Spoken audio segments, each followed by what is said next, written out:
ಅನುವ್ಯಾಖ್ಯಾನ.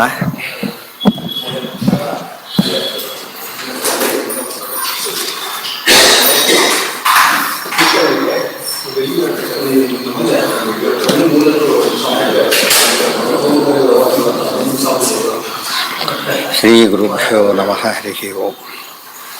ನಾರಾಯಣಂ ನಿಖಿಲಪೂರ್ಣಗುಣೈಕದೇಹಂ ನಿರ್ದೋಷಮಾಪ್ಯತಮಮತ್ಯಖಿಲೈಸ್ಸುವಾಕ್ಯೈಃ ಅಸ್ಯೋದ್ಭವಾದಿತಮಶೇಷವಿಶೇಷತೋಪಿ ವಂದ್ಯಂ ಸದಾ ಪ್ರಿಯತಮಂ ಮಮ ಸನ್ನಮಾಮಿ. ನಾರಾಯಣಂ ಸನ್ನಮಾಮಿ. ನಾರಾಯಣನನ್ನು ನಮಸ್ಕರಿಸ್ತಾ ಇದ್ದೇನೆ. ನಾರಾಯಣ ಹೇಗಿದ್ದಾನೆ ಅಂದರೆ ನಿಖಿಲ ಪೂರ್ಣ ಗುಣೈಕ ದೇಹಂ. ನಿಖಿಲ ಪೂರ್ಣ ಗುಣ ಏಕ ದೇಹ. ನಿಖಿಲ ಅಂದರೆ ಸಕಲ, ಪೂರ್ಣ ಅಂದರೆ ಪರಿಪೂರ್ಣವಾದ, ಗುಣೈಹಿ ಅಂದರೆ ಆನಂದಾದಿ ಅನಂತ ಗುಣೈಹಿ ಕೂಡಿದಂತಹ ಏಕದೇಹ. ಅದೇ ದೇಹ ಹೊರತು ಬೇರೆ ಪರಮಾತ್ಮನ ಏಕದೇಹ. ಉಳಿದವ್ರದೆಲ್ಲ ಲಕ್ಷ್ಮೀನಾರಾಯಣ ಇಬ್ಬರದು ಏಕದೇಹ. ರುಜುಗಳದು ಉಳಿದ ಪಟಾಯಮಾನ ಆ ಲೆಕ್ಕದಲ್ಲಿ ಏಕದೇಹ. ಉಳಿದವರಿಗೆಲ್ಲ 4 ದೇಹಗಳಿರ್ತವೆ. ಅದರಲ್ಲಿ ಪರಮಾತ್ಮಂದು ಏಕದೇಹ ಅನ್ನೋದಕ್ಕೆ ಅಂದರ್ಥ ಗುಣೈಕ ದೇಹ. ಗುಣಗಳೇ ದೇಹ ಹೊರತು ಗುಣದಿಂದ ಬೇರೆಯಾದ ದೇಹ ಆಗಲಿ ದೇಹದಿಂದ ಬೇರೆಯಾದ ಗುಣಗಳಾಗಲಿ ಇಲ್ಲ. ಅದಕ್ಕೆ ಪರಮಾತ್ಮ ನಿರ್ಗುಣ ಅಂದರೆ ಬಾಹ್ಯ ಗುಣರಹಿತ, ಪ್ರಾಕೃತ ಗುಣರಹಿತ. ಗುಣಪೂರ್ಣ ಅಂದರೆ ಸ್ವಾಭಾವಿಕ ಗುಣಪೂರ್ಣ ಅಂತ ಅರ್ಥ. ನಿರ್ದೋಷಂ, ಯಾವುದೇ ವಿಧವಾದ ದೋಷಗಳ ಹೆಸರೇ ಇಲ್ಲ. ಆಪ್ಯತಮಂ ಅಖಿಲೈಸ್ಸುವಾಕ್ಯೈ. ಆಪ್ಯತಮಂ, ಆಪ್ಯ, ಆಪ್ಯತರ, ಆಪ್ಯತಮ, ಗಮ್ಯ. ಎಷ್ಟು ಗಮ್ಯ ಅಂದರೆ ಅದಕ್ಕಿಂತ ದೊಡ್ಡ ಗಮ್ಯ ಇಲ್ಲ, ಅಲ್ಟಿಮೇಟ್. ಇನ್ನೆಲ್ಲೂ ಸ್ವರ್ಗಕ್ಕೆ ಹೋದರೂ ವಾಪಸ್ ಬರಬೇಕು, ಆದರೆ ನಾರಾಯಣಕ್ಕೆ ಹೋದರೂ ವಾಪಸ್ ಬರೋದಕ್ಕೆ ಸಾಧ್ಯ ಇಲ್ಲ. ಆದ್ದರಿಂದ ಬರೋ ಅಗತ್ಯನೂ ಇಲ್ಲ, ಪರಿಪೂರ್ಣ ಲೋಕ. ಅದಕ್ಕೆ ಆಪ್ಯತಮಂ. ಇನ್ನೊಂದು ಅಖಿಲೈಸ್ಸುವಾಕ್ಯೈ ಆಪ್ಯತಮಂ. ಪರಮಾತ್ಮ ಸಕಲ ಶಾಸ್ತ್ರಗಳಿಂದ ಪ್ರತಿಪಾದ್ಯನಾದವನು. ಸುವಾಕ್ಯಗಳು ಅಂದರೆ ಸದಾಗಮಗಳು, ಸಚ್ಚಾಸ್ತ್ರಗಳು. ಸಚ್ಚಾಸ್ತ್ರಗಳು ಬಹುವಚನ ಹೇಳಿದ್ದರಿಂದ ಬಹು ಅಂದರೆ ಪೂರ್ಣ, ಹೆಚ್ಚು ಅಂತ ಅರ್ಥ ಅಲ್ಲ, ಪೂರ್ಣ. ಎಲ್ಲ ಒಳ್ಳೆಯ ವಾಕ್ಯಗಳಿಂದ ಸದಾಗಮಗಳಿಂದ ಆಪ್ಯತಮ, ಪರಮ ಮುಖ್ಯ ವೃತ್ತಿಯಿಂದ ಪ್ರತಿಪಾದ್ಯನಾದವನು. ಮೇಲ್ನೋಟ ಕಟಪಟ ಇತ್ಯಾದಿಗಳೆಲ್ಲ ಬೇರೆ ಏನು ಹೇಳಿದಾಗ ಕಾಣುತ್ತೆ. ಮೂಲತಃ ಏನವೆಲ್ಲ ದೇವರ ಹೆಸರುಗಳೇ ಅಂತ ಅರ್ಥ. ಅಸ್ಯ ಉದ್ಭವಾದಿತಂ ಜನ್ಮಾದ್ಯಸ್ಯ ಯತಃ. ಅಸ್ಯ ಉದ್ಭವಾದಿತಂ. ಅಸ್ಯ ಅಂದರೆ ಜಗತಃ. ಯಾವ ಜಗತ್ತು? ಅಸ್ಯ ಶ್ರೀ ಬ್ರಹ್ಮರುದ್ರ ಪ್ರವೃತ್ತಿ ಸುರನರ ದ್ವೇಷ ಶತ್ರುತ್ಮಕಸ್ಯ. ಭಾಗವತ ತಾತ್ಪರ್ಯ ಇದಕ್ಕೆ ಅರ್ಥ. ಅಸ್ಯ ಉದ್ಭವಾದಿತಂ ಅಶೇಷ ವಿಶೇಷತೋಪಿ. ಸರಿ, ಯಾವುದೋ ಒಂದಲ್ಲಿ ಫ್ಯಾಕ್ಟ್ರಿ ಓಪನ್ ಮಾಡ್ತಾನೆ ಪ್ರೊಪರೇಟ್ರು, ಆಮೇಲೆ ಹೋಗೇ ಬಿಡ್ತಾನೆ, ಯಾರು ನೋಡ್ಕೊಂಡು ಹೋಗ್ತಿರ್ತಾರೆ. ಗೊತ್ತಾಯ್ತು? ಹಾಗಲ್ಲ. ಮತ್ತು ಎಲ್ಲ ಕೆಲಸನೂ ಯಾರು ಹಂಚಿಬಿಟ್ಟಿರ್ತೆ ಕೆಲಸ ಮಾಡ್ತಾ ಇರ್ತಾರೆ. ಹಾಗಲ್ಲ, ಪ್ರತಿಯೊಂದು ಕೆಲಸದಲ್ಲೂ ತಂದೆ ಸ್ವಂತ ಜಸ್ಟ್ ಇನ್ವಾಲ್ವ್ಮೆಂಟ್ ಅಲ್ಲ. ಎಷ್ಟು ಆಡಿಟರ್ ಸೈನ್ ಮಾಡಿದ ಕೊನೆ ಸೈನ್ ಮಾಡಿಬಿಡ್ತಾನೆ, ಆ ಥರ ಅಲ್ಲ. ಏನು ಮಾಡ್ತಾನೆ? ಪ್ರತಿಯೊಂದರಲ್ಲೂ ಅಶೇಷ ವಿಶೇಷತೋಪಿ. ಎಷ್ಟು minutest part of the whole thing, anything is done by him only. ಬೇರೆ ಯಾರಿಂದಲೂ ಮಾಡಲಿಕ್ಕೆ ಸಾಧ್ಯ ಇಲ್ಲ. ಮುಖ್ಯತಃ ತಾನೇ ಮಾಡೋದು. ಇದು ದೇವರ ಮಹಿಮೆ. ಅಶೇಷ ವಿಶೇಷತಃ ಅಪಿ ವಂದ್ಯಂ. ಎಲ್ಲ ಕಡೆ ಅನ್ವಯ ಮಾಡ್ಕೋಬೇಕು ಅದನ್ನು. ಆಚಾರ ವಾಕ್ಯಗಳು ವಿಶಿಷ್ಟವಾದ ವಾಕ್ಯಗಳು.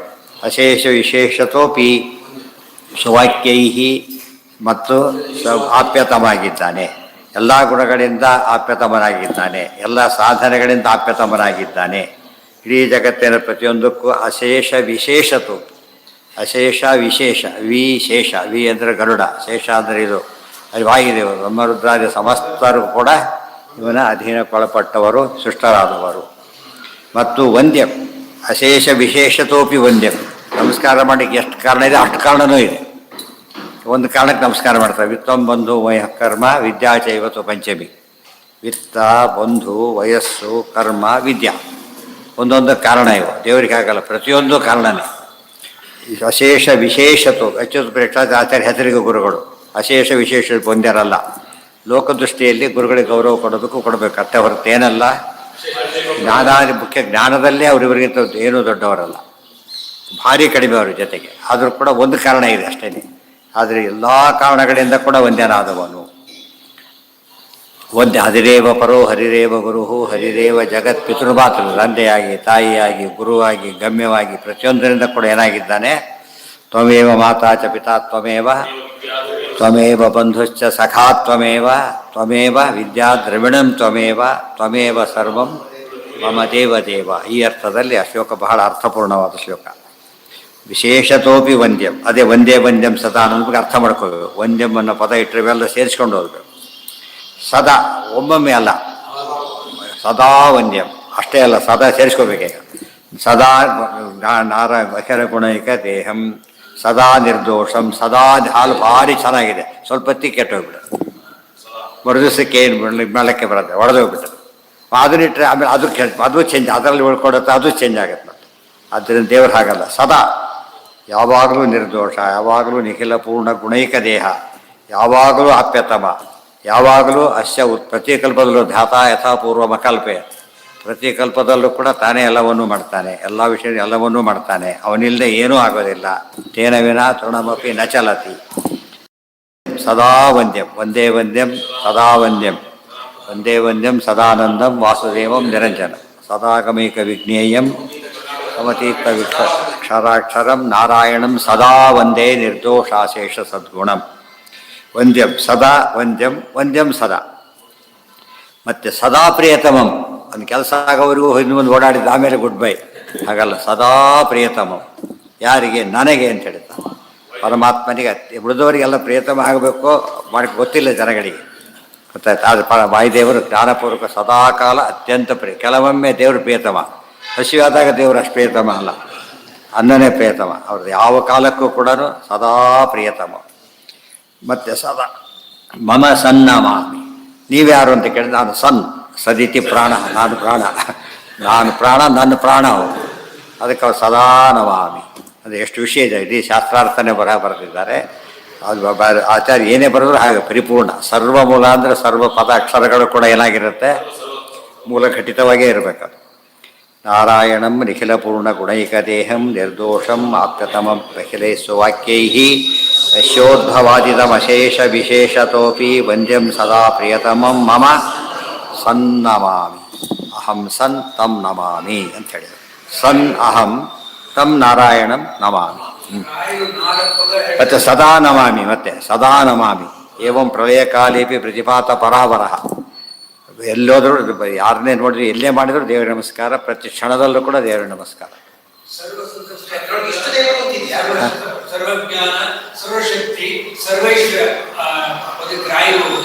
ಯಾವುದಕ್ಕೆ? ಹೌದು, ಹೇಳಿದ್ದೇನು, ಎಷ್ಟು ಹೇಳ್ತೀರೋ ಅಷ್ಟು ನಿಮ್ಗೆ ತಿಳ್ಕೊಳ್ಳೋಕೆ ಸಾಧ್ಯವಾದಷ್ಟು. ಆಮೇಲೆ ಅಲ್ಲಿಯೂ ಸೇಲ ಇನ್ನೂ ಜಾಸ್ತಿ ಇದ್ದಾನೆ ಗೊತ್ತಾಗಲ್ಲ. ಎಲ್ಲ ಇಷ್ಟದೇವರು ಅವನಿಗೆ ವಿಶಿಷ್ಟ, ಇಷ್ಟ ಮತ್ತು ಪ್ರತಿಪಾದ್ಯ. ಯಾವುದೇ ಗ್ರಂಥ ಬರೀಬೇಕಾದ್ರೆ 3 ಕಾರಣ ಇರಬೇಕು. ವಿಶಿಷ್ಟ, ಆಚಾರ್ಯ ಚರಿತ್ರೆ ಬರೀತಾ ಇದ್ದಾರೆ, ಆಚಾರ್ಯ ನಮಸ್ಕಾರ ಮಾಡಿ ಒಂದೇ ಅನಂತಾಯ ಕಲ್ಯಾಣ ಗುಣ, ಯಾಕೆ ವಿಶಿಷ್ಟ ದೇವ ಅಂಥೇಳಿ ಗೊತ್ತಾಯ್ತಾ. ಆಮೇಲೆ ಇಷ್ಟ ದೇವ, ಆಚಾರ್ಯ ಇಷ್ಟ ದೇವರು ಅವರೇ, ವಿಶಿಷ್ಟ ದೇವರು ಅವರೇ, ಪ್ರತಿಪಾದ್ಯ ದೇವರು ಅವರೇ. ಒಂದು ಕಾರಣ ಇದ್ದರೆ ನಮಸ್ಕಾರ ಮಾಡ್ಬೋದು, 3 ಕಾರಣ ಅರ್ಥ ಅಶೇಷ ವಿಶೇಷತೋಪಿ ವಂದ್ಯಂ ಸದಾ ಇಷ್ಟತ್ವೇನ ವಿಶಿಷ್ಟತ್ವೇನ ಮತ್ತು ಪ್ರತಿಪಾದ್ಯತ್ವೇನ ಇರತಕ್ಕಂಥ ನಾರಾಯಣನ ಸದಾ ಸನ್ನಮಾಮಿ. ಸದಾ ಸನ್ನ, ತಮ್ಮ ಬಗ್ಗೆ ಸದಾ ಸನ್ನಾನು, ಸದಾ ಸನ್ನ ಎದ್ದು ದಾರಿ ತಪ್ಪದೇ ಇಲ್ಲ. ಸದಾ ಸನ್ ನಾರಾಯಣ ಸದಾ ನಿರ್ದೋಷ ಗುಣಪೂರ್ಣ. ಸದಾ ಅನ್ನೋ ಪದಕ್ಕೆ ಎಷ್ಟು ಕಡೆ ಸೇರಿಸ್ಬೋದು. ಅದೇ ಅತೀ ಕಡಿಮೆ ಪದಗಳಲ್ಲಿ ಅದು ಹೆಚ್ಚು ಅರ್ಥ ಹೇಳೋದು ಆಚಾರ್ಯರ ವೈಶಿಷ್ಟ್ಯ. ಭಾರಿ ಪದ ಇರುತ್ತೆ, ತೆಗೆದು ಇಷ್ಟೇನ ಅವು ಇಷ್ಟೇನ, ಅದು ಪ್ಯಾಕಿಂಗ್ ಬಿಚ್ಚಿದೆ ಸಣ್ಣ ಇಟ್ಟಿರ್ತಾರೆ. ಹಾಗಲ್ಲ, ಎಷ್ಟಿದೆ ಅಂತ ಪ್ಯಾಕಿಂಗು ಗೋಡದೆ ಆ ಥರ. ಪ್ಯಾಕಿಂಗ್ ಕೂಡ ಏನಲ್ಲದು ವೇಸ್ಟ್ ಅಲ್ಲ. ಈ ಹುಕ್ ಮಾಡ್ತಾರಲ್ಲ ಸರಗಳಿಗೆ, ಅದು ಕೂಡ ಏನಾಗಿರುತ್ತೆ, ಹುಕ್ ಯಾರಿಗಾರು ಕಾಣಿಸುತ್ತಾ? ಸ್ಟೀಲ್ದು ಹಾಕ್ಬೋದು, ಅದಕ್ಕೆ ಬೇಕಾದ್ರೆ ಹಾಕೋದಿಲ್ಲ, ಅದು ಸುವರ್ಣದ್ದೇ ಆಗಬೇಕು. ಆ ಅರ್ಥದಲ್ಲಿ ವ್ಯಕ್ತ ಅವ್ಯಕ್ತ ಎಲ್ಲ ಪಾರ್ಟ್ ಕೂಡ ಪರಮಾತ್ಮ ಹೇಗಿದ್ದಾನೆ ಅಂದರೆ ನಿರ್ದೋಷ ಆಪ್ಯತಮ ಎಲ್ಲವೂ ಆಗಿಬಿಟ್ಟಿದ್ದಾನೆ. ಸನ್ ನಮಾಮಿ. ದೇವ್ರಿಗೆ ಏನು ಮಾಡಬೇಕಾಗಿದ್ದಾರೆ? ನಮಾಮಿ, ನಾನೇ ನಮಸ್ಕಾರ ನೀವೆಲ್ಲ ಮಾಡಲೇಬೇಕು ಅಂತ ಎಲ್ಲರಿಗೂ ಸಂದೇಶ. ಮುಖ್ಯಸ್ಥರೇ ಮಾಡಿದಾಗ ಉಳಿದವರೆಲ್ಲ ಮಾಡಲೇಬೇಕು, ಇಲ್ಲದ್ರೆ ಮುಖ್ಯಸ್ಥರನ್ನ ಅಕ್ಸೆಪ್ಟ್ ಮಾಡಿಲ್ಲ ಅಂತ ಅರ್ಥ. ಇವರು ಅವ್ರನ್ನ ಅಕ್ಸೆಪ್ಟ್ ಮಾಡೋದಿಲ್ಲ. ಸೊ ನಾರಾಯಣಂ ನಿಖಿಲ ಪೂರ್ಣ. ನಿಖಿಲ ಅಂಬೋದಕ್ಕೆ ಇನ್ನೂ ಅನೇಕ ಅರ್ಥಗಳಿವೆ. ಖಿಲ ಅಂದ್ರೇನು? ಖಿಲ ಅಂದರೆ ಖಂಡ, ಭಾಗಶಃ ಇರೋದು. ಅಖಿಲ ಅಂದರೆ ಪೂರ್ಣ, ಸದಾ ಕೂಡ ಪೂರ್ಣ. ಎಲ್ಲದರಲ್ಲೂ ಹೇಳಿದ್ದಾನೆ, ಯಾವುದ್ರಲ್ಲೂ ಫಸ್ಟ್ ಅಲ್ಲ, ಅಗ್ರಿಗೇಟಲ್ಲಿ ಫಸ್ಟು. ಉಳಿದವ್ರು ಯಾವುದರ ಕಡಿಮೆ ಆಗಿಬಿಟ್ಟಿರ್ತಾನೆ 100 ತಂದವನು. ಇಲ್ಲಿ ಹಾಗಾಗಿಲ್ಲ, ಪ್ರತಿಯೊಂದರೂ ಕೂಡ ಪರಮಾತ್ಮನೇ ಅನಂತಪಟ್ಟು ಮೇಲೆ, ಜಸ್ಟ್ ಮೇಲೆ ಅಲ್ಲ, ಅನಂತಪಟ್ಟು ಮೇಲೆ. ವಿಶೇಷತೋಪಿ ವಂದ್ಯಂ ಸದಾ ಪ್ರಿಯತಮಂ ಮಮ ಸನ್ನಮಾಮಿ. ಮತ್ತು ಪರಮಾತ್ಮ ಸನ್. ಸನ್ ಸನ್ ಅಂದರೆ ಸಚ್ಛಬ್ದೇನ ವಾಚ್ಯ. ಸಚ್ಛಬ್ದಕ್ಕೆ ಸಚ್ಛಬ್ದ ಉತ್ತಮಂ ಬ್ರೂಯ, ಸಚ್ಛಬ್ದ ಉತ್ತಮ ಅಂತ ಅರ್ಥ ಇದೆ. ಮತ್ತು ಸತ್ಯಂ ಪರಂ ಧೀಮ ಹೇಳಬೇಕಾದ್ರೆ ನಿರತಿಶಯ ದುಃಖ ಅನುಭವ ರೂಪ ನಾವಾದರೆ ನಿರತಿಶಯ ಸುಖಪೂರ್ಣ ಪರಮಾತ್ಮ. ಆ ದೃಷ್ಟಿಯಲ್ಲೂ ಕೂಡ ಪರಮಾತ್ಮ ಸನ್ನಾಗಿದ್ದಾನೆ, ಸತ್ತಾಗಿದ್ದಾನೆ. ಪರಂ ಅಂದರೆ ಸಂಪೂರ್ಣ ಗುಣಂ, ನಿರವಧಿಕ ಆನಂದಾನುಭವ ರೂಪಂ ಅಂದರೆ ಸತ್. ಭಾಗವತ ತಾತ್ಪರ್ಯ ಎಲ್ಲ ಇದೆ, ಅದು ಪ್ರತಿಯೊಂದೇ ಇದೆ. ಮುಂದೆ ಹೇಳ್ತಾರೆ ಈಗ, ತಮೇವ ತತ್ ಶಾಸ್ತ್ರ ಪ್ರಭವಂ ಪ್ರಣಮ್ಯ ಜಗದ್ಗುರುಣಾಂ ಗುರುಮಂಜಸೈವ ವಿಶೇಷತೋ ಮೇ ಪರಮಾಖ್ಯ ವಿದ್ಯಾ ವ್ಯಾಖ್ಯಾಂ ಕರೋಮ್ಯನ್ಮಪಿ ಚಾಹಮೇವ. ಇಲ್ಲೂ ಕೂಡ ಅನುಬಂಧ ಚತುಷ್ಟಯ ಬೇಕಾ? ಏನು ಬೇಕು? ವಿಷಯ ಏನು? ಅನುಬಂಧಗಳು ಯಾವುದು? 4 ಚತುಷ್ಟಯ ಯಾವುದು? ಯಾವುದು? ಆ ಭಯವಾದ ಕನ್ನಡಕ್ಕೆ ಬೋಧೋಯ್ತಾಗಿದೆ, ಯಾವ್ದಕ್ಕೆ ಬೋಧೋಯ್ತು. ಮಂಗಳಾಯ್ತು ಅಂದರೆ ಬರ್ತೋಯ್ತು ಅಂತ ಅರ್ಥ ಏನ? ಅಧಿಕಾರಿ, ವಿಷಯ, ಪ್ರಯೋಜನ, ಸಂಬಂಧ ಇರಬೇಕು. ವಿಷಯ ಏನು? ನಾರಾಯಣ. ಅದರಿಂದ ಅತ್ಯಂತ ವಿಷಯನೇ ನಾರಾಯಣ. ಇಲ್ಲಿ ತಗೊಂಡ್ರೆ ಅಥಾತ್ವ ಬ್ರಹ್ಮ ಜಿಜ್ಞಾಸ, ಬ್ರಹ್ಮನೇ ವಿಷಯ. ಆಮೇಲೆ ಅಧಿಕಾರಿ ಯಾರು ಅಂತ ಕೇಳಿದರೆ ಅವನನ್ನು ಆರಾಧನೆ ಮಾಡಿ ಸಜ್ಜನರಲ್ಲ, ಸಜ್ಜನರಲ್ಲ ಅಧಿಕಾರಿಗಳು. ಆಮೇಲೆ ನೆಕ್ಸ್ಟ್ ಏನೀಗ? ಪ್ರಯೋಜನ. ಪರಮಾತ್ಮ ಆನಂದಾದಿ ಗುಣಪೂರ್ಣರಾದ್ರಿಂದ ಆನಂದಾದಿಗಳನ್ನು ಕೊಡೋದೇ ಪ್ರಯೋಜನ, ಮುಕ್ತಿನೇ ಪ್ರಯೋಜನ. ಸಂಬಂಧ ಪ್ರಿಯತಮರಾದ್ರಿಂದ ಯಾಕೆ ಬೇಕಾದವರು ಅಷ್ಟೇ, ಏನು ರಿಲೇಟಿವ್ ಅಲ್ಲ ಬೇಕಾದವರು. ರಿಲೇಟಿವ್ ಬೇಕಿಲ್ಲ ಅವರು, ರಿಲೇಟಿವ್ ಅಲ್ಲ ಬೇಕಾದವರು. ಆ ತರಹ ಯಥಾಯೋಗ್ಯ ಅಂದ್ರೇನು? ಸಂಬಂಧ, ಯಾವ ವಿಷಯಕ್ಕೂ ಸಂಬಂಧ, ಅಧಿಕಾರಿ ಸಂಬಂಧ ಮತ್ತು ಪ್ರಯೋಜನಕ್ಕೂ ಸಂಬಂಧ ಇರಬೇಕು. ಪ್ರಯೋಜನ ಏನೋ ಇದೆ, ನಮಗೆ ಬೇಕಿಲ್ಲ ಅದು. ಪ್ರಯೋಜನ ಇದೆ, ಯಾವುದೋ ಪದಾರ್ಥ ಭಾರಿ ಚೀಪಾಯಿತು, ಅದು ಎಷ್ಟು ಕಾಸ್ಟ್ಲಿ ಆದರೂ ಬೇಕಿಲ್ಲ, ಎಷ್ಟು ಚೀಪಾದರೂ ಬೇಕಿಲ್ಲ, ಅಸಂಬಂಧ. ಬೇಕಾದ್ರೆ ಭಾರಿ ಖುಷಿ ಆಗುತ್ತೆ. ಅಧಿಕಾರಿ ಅರ್ಹತೆಯೇ ಇಲ್ಲ ಅವನಿಗೆ, ಯಾವುದೋ ಕಂಪ್ಲೇಂಟ್ ಮಾಡ್ತಾರೆ, ದೊಡ್ಡ ಪೋಸ್ಟು, ಇವ್ರಿಗೆ ABCD ಗೊತ್ತಿಲ್ಲ ಪಾಪ, ಎಲಿಜಿಬಿಲಿಟಿ ಇಲ್ಲ, ಅಲ್ಲಿ ವಿಷಯ ಬೇಕಿಲ್ಲ ಇವರಿಗೆ. ಆಮೇಲೆ ಸಂಬಂಧ ಇಲ್ಲೇ ಇಲ್ಲ, ಎಲ್ಲೋ ಏನೋ ಆಯಿತು ತಲೆ ಕೆಡಿಸೋಡೋದು, ಎಲ್ಲೋ ಭೂಕಂಪ ಆಯಿತು, ಎಲ್ಲೋ ಇದಾಯ್ತು ತಲೆ ಕೆಡಿಸೋ, ಸಂಬಂಧ ಇಲ್ಲ, ಹತ್ತಿರದ ಅಪಪದ್ಧತಿ ಆಯಿತು. ಅದಕ್ಕೆ ಎಲ್ಲದೂ ಸೇರಿಬಿಟ್ರೆ ಏನಾಯ್ತು ಅಲ್ಲಿಗೆ? ಅಧಿಕಾರಿ, ವಿಷಯ, ಪ್ರಯೋಜನ, ಸಂಬಂಧ ಇದ್ರೆ ಏನಾಯ್ತು ಅಲ್ಲಿಗೆ? ಅನುಬಂಧ ಚತುಷ್ಟಯ.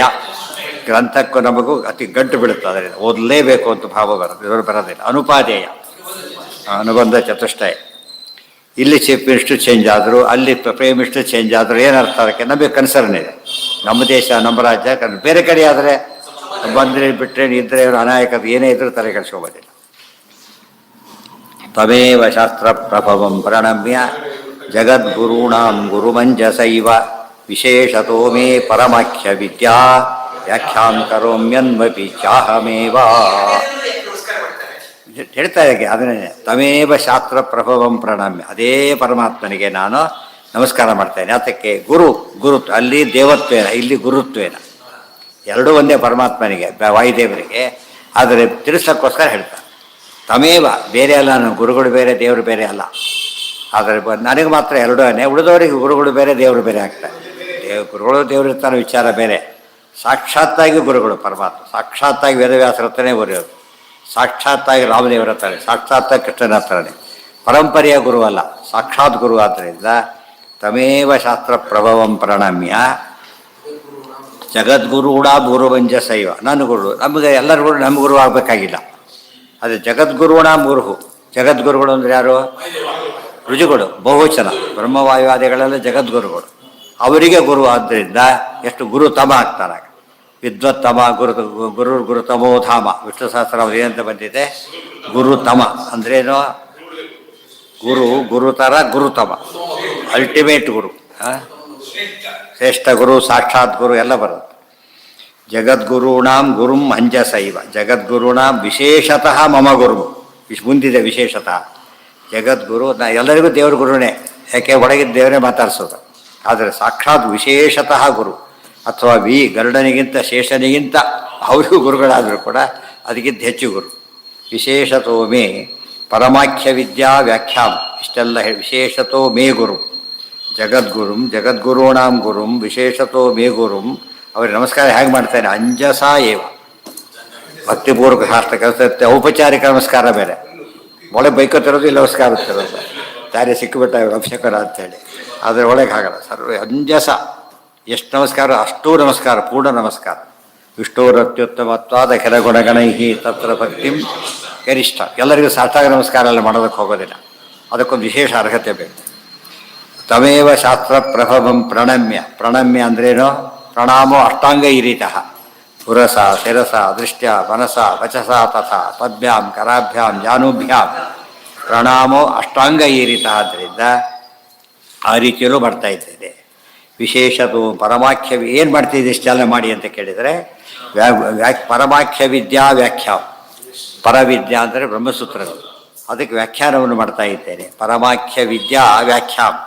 ಅದಕ್ಕೆ ವ್ಯಾಖ್ಯಾನವನ್ನು ಮಾಡ್ತಾ ಇದ್ದೇನೆ ಆಗಲೇ ಮಾಡಿದ್ದೀರಲ್ಲ ಬ್ರಹ್ಮಸೂತ್ರ ಭಾಷೆಯಲ್ಲಿ ಅಂತ ಕೇಳಿದರೆ ವಿಶೇಷತಃ ವಿಶೇಷಾಂಶಗಳನ್ನು ಹೇಳ್ತಾ ಇದ್ದೇನೆ ಅದು ಮುಂದೆ ಹೇಳ್ತಾರೆ ಅದನ್ನು ಕೂಡ ಮತ್ತು ಇನ್ನೊಂದಿದೆ ಅಹಮೇವ ಅದು ಅವರು ಬೇರೆ ನೀವು ಬೇರೆ ಅಂತ ಕೇಳಿಲ್ಲ ಅಹಮೇವ ಅದನ್ನು ಬರೆದ ನಾವೇ ಇದನ್ನೂ ಬರೀತಾ ಇದ್ದೇವೆ ಹೆಸರು ಒಂದೇ ಆಗಿದ್ದರೂ ವ್ಯಕ್ತಿಗಳು ಬೇರೆ ಆಗಿರ್ಬೋದು ಹಾಗೆಲ್ಲ ನಾನೇ ಭಾಷ್ಯ ಬರೆದ ನಾವೇ ವ್ಯಾಖ್ಯಾನ ನಾವೇ ಬರೀತಾ ಇದ್ದೇವೆ ಅಂತೇಳಿ ಅಧಿಕಾರಿ ಬರೀತಾರೆ ನಾವೇ ಬರಿತೀವಿ ಅಂತ ಯಾಕೆ ಹೇಳಿದ್ರೆ ಬಿಡುವವರಿಗೆ ಅರ್ಥ ಆಗಲ್ಲ ಆದರೆ ನಾವೇ ಬರಿತೀವಿ ಅಂತ ಅರ್ಥ ಬೇರೆಯವ್ರು ಬರಿಬಹುದು ಅದು ಬರಲಿಕ್ಕೆ ಬರೋದಿಲ್ಲ ಈ ರೀತಿ ಬರಲಿಕ್ಕೆ ಬರೋದಿಲ್ಲ ಆದ್ದರಿಂದ ಅದಕ್ಕೆ ತಿಳ್ಕೊಂಡು ಕೇಳಿಕೊಂಡ್ರು ಇನ್ನೊಂದು ಗ್ರಂಥ ಬರೀಬೇಕಾದ್ರೆ ಬರಲಿಕ್ಕೆ ಆಗೋದಿಲ್ಲ ಅಂಥೇಳಿ ಆಗ ಬರೆದಿದ್ದಿತ್ತು ಶತಃ ಮೇ ಪರಮಾಖ್ಯ ವಿದ್ಯಾ ವ್ಯಾಖ್ಯಾಂ ಕರೋಮಿ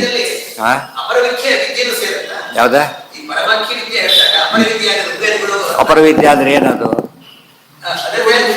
ಅನೇಕ ಅರ್ಥ ಅಪರವಿದ್ಯೆಗೆ ಅನೇಕ ಅರ್ಥ ಮುಖ್ಯ ಪರ ಅಂದರೆ ಶ್ರೇಷ್ಠ ಅಪರ ಅಂದರೆ ಶ್ರೇಷ್ಠರಿಗೆ ಅಲ್ಲದೆ ಅನ್ವಯಿಸೋದು ಅಗ್ನಿ ಸೂಕ್ತ ಅಗ್ನಿಪರ ಅಪರವಿದ್ಯೆ ಆಗೋದು ವಿಷ್ಣು ಪರ ಮಾಡಿದಾಗ ಪರವಿದ್ಯೆ ಗೊತ್ತಾಯ್ತಾ ಎಲ್ಲ ಹೋದ ಹೋಟ್ಲಿಗೆ ಹೋದ ತಿಂದ ಅನ್ನ ಅಷ್ಟೇ ಇರಲಿಲ್ಲ ನೈವೇದ್ಯ ಪ್ರಸಕ್ಕ ದೇವಾಲಯಕ್ಕೆ ಹೋದ ತಿಂದ ಅದು ಪ್ರಸಾದ ಬಟ್ ಅದು ಉದ್ದೇಶ ಇಲ್ಲ ಅದು ಅವರಿಗೆ ಅಪರವಿದ್ಯೆನೆ ಜನ ಊಟ ಆಯ್ತು ಬಿಡ್ರಿ ಏನು ಅಂತ ಹೇಳಿದ್ರೆ ಇಬ್ಬರು ಮಠಕ್ಕೆ ಇಲ್ಲ ಮಠ ಅಂತ ಹೋಟ್ಲೆಲ್ಲ ಕ್ಲೋಸ್ ಆಗಿತ್ತು ಬಂದೆ ಅಂತ ಹೇಳಿದರೆ ಅದು ಭಕ್ತಿ ಅಲ್ಲ ಇದರ ಉಪವಾಸ ಇರ್ತೇನೆ ನಾನು ಅಂತ ಹೇಳ್ಬೇಕು ಅದು ಅಂದರೆ ಪ್ರತಿ ಯಾವುದೇ ಕೆಲಸನೂ ಪರ ಮಾಡ್ಕೋಬೋದು ಯಾವುದೇ ಕೆಲಸನೂ ಅಪರ ಮಾಡ್ಕೋಬೋದು ಹಿರಣ್ಯಕಶಿಪು ವೈಕುಂಠಕ್ಕೆ ಹೋದ ದೇವ್ರು ಕಾಣಿಸಲ್ಲ ಎಲ್ಲ ಸತ್ತೋಗಿರ್ಬೇಕು ಹಾಕ್ಸೋದ್ಬಿಟ್ಟ ವೈಕುಂಠಕ್ಕೆ ಹೋಗಿ ಗೊತ್ತಾಯ್ತಾ ಮನೆಯಲ್ಲೇ ಕೂತವ್ರು ದೇವ್ರಿಗೆ ಕಾಣ್ಬೋದು ಇದು ಅರ್ಥ ಮಾಡಿಕೊಂಡ್ರೆ ಎನಿಥಿಂಗ್ ಕ್ಯಾನ್ ಬಿಕಮ್ ಪರ ಎನಿಥಿಂಗ್ ಕ್ಯಾನ್ ಬಿ ದೇವರೇ ಅವ್ರಿಗೆ ಪರ ಆಗಲಿಲ್ಲ ಪರನೇ ಪರ ಆಗಲಿಲ್ಲ ಅವನಿಗೆ ಇವರೆಲ್ಲ ಎಲ್ಲೇ ಕಂಡಲ್ಲಿ ವಿಶ್ವರೂಪ ಕಾಂಬರು ಅದಿಷ್ಟು ಪರ ಇದು ಅರ್ಥ ಮಾಡಿಕೊಂಡ್ರೆ ಪರವಿದ್ಯೆ ಯಾವುದು ಒಬ್ಬದಕ್ಕೆ ಅರ್ಥ ಅದು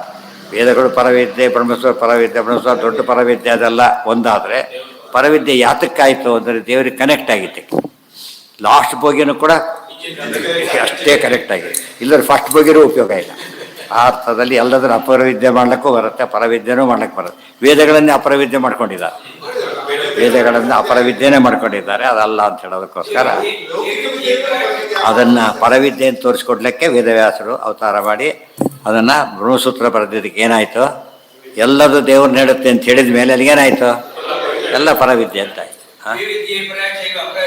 ಹೌದು ಹೌದು ಎರಡು ವಿದ್ಯೆಗಳಿದೆ ಒಂದೇ ವೇದನೆ ಪರವಿದ್ಯೆನೂ ಹೌದು ಅಪರವಿದ್ಯೆನೂ ಹೌದು ಇಷ್ಟು ಪರ ಮಾಡ್ಕೊಂಡ ಹೈವೇಲಿ ಹೋಗ್ತಾರೆ ಡಿವಿಯೇಷನ್ ತೊಗೊಂಡ್ಬಿಟ್ಟು ಅಷ್ಟೇ ಯಾವುದೋ ಹಳ್ಳಿ ಕಡೆ ಹೊರಟುಬಿಟ್ಟ ಬಿಟ್ಬಿಟ್ಟು ಆ ಥರ ಅವ್ರ ಗುರಿ ಕೇಳಿದ್ರೆ ಹೋಗ್ತಿರೋದು ಹೈವೇ ನೋಡಿಗೆ ಗುರಿ ಆದರೆ ಹೇಳೋದಿಲ್ಲ ಯಾವುದೋ ಊರು ಹೇಳ್ತಾರೆ ಹಾಗಲ್ಲ ಇಲ್ಲಿದ್ರು ಕೂಡ ಅದನ್ನೇ ಹೇಳಬೇಕು ಆ್ಯಕ್ಚುಲಿ ಹೈವೇನ ಏನು ಮಾಡಿಬಿಟ್ಟಿದ್ರು ಎಲ್ಲರೂ ಕೂಡ ತಮ್ಮ ಮನೆಗೆಲ್ಲ ಕಟ್ಕೊಳಕ್ಕೆ ಡೈವರ್ಟ್ ಮಾಡ್ಕೊಬಿಟ್ಟಿದ್ರು ಆ ಥರ ಎಲ್ಲ ದೇವ್ರ ಹತ್ರನೇ ಹೋಗಬೇಕು ಎನ್ಕ್ರೋಚ್ ಮಾಡೋದಿದೆಯಲ್ಲ ಶಾಸ್ತ್ರನೇ ಎನ್ಕ್ರೋಚ್ ಮಾಡಾಕ್ಬಿಟ್ಟಿದೆ ಎಲ್ಲ ನಮ್ಮದು ಅಂತ ಹೇಳ್ಕೊಂಡು ನಮ್ಮ ಮನೆ ಅಂತ ಹೇಳಿದಾಗೆ ಎನ್ಕ್ರೋಚ್ ಮಾಡ್ಕೊಂಡಿದ್ರು ಅಹಮೇವ ವಿಶೇಷತೋ ಬೇರೆ ಮೇ ಪರಮಾಖ್ಯ ವಿದ್ಯಾ ವ್ಯಾಖ್ಯಾಂ ಕರೋಮ್ಯನ್ನಪಿ ಚಾಹಮೆ ಚಿಕ್ಕ ಮಕ್ಕಳಿಗೆ ಕೆಲವು ಪದಾರ್ಥ ತಿಲ್ಲಕ್ಕೆ ಕೊಟ್ಟರೆ ಅವರೆಲ್ಲ ಬಿಸಾಕಿಬಿಡ್ತಾರೆ ಸಿಪ್ಪೆ ತಿಲ್ಲಕ್ಕೂ ಅದು ಬಿಟ್ಬಿಡ್ತಾರೆ ಅದು ತಿಳುವಳಿಕೆ ಇರೋದಿಲ್ಲ ಗೊತ್ತಾಯ್ತಾ ಸಾರ ಇರೋ ನಿಸ್ಸಾರ ಅಂತ ತಿಳ್ಕೊಂಡ್ಬಿಟ್ಟಿರ್ತಾರೆ ಅದಕ್ಕೇನೋ ವೇದವನ್ನು ಸಾಮಾನ್ಯರು ಏನಾಗುತ್ತೆ ಅಂದರೆ ದೇವ್ರು ಬಿಟ್ಟೆಲ್ಲ ಕಾಣಿಸ್ತಾರೆ ಅವ್ರಿಗೆ ಶಾಸ್ತ್ರಜ್ಞರಿಗೆ ಏನು ಕಾಣಿಸುತ್ತೆ ಅಲ್ಲಿ ಬರೀ ದೇವರೇ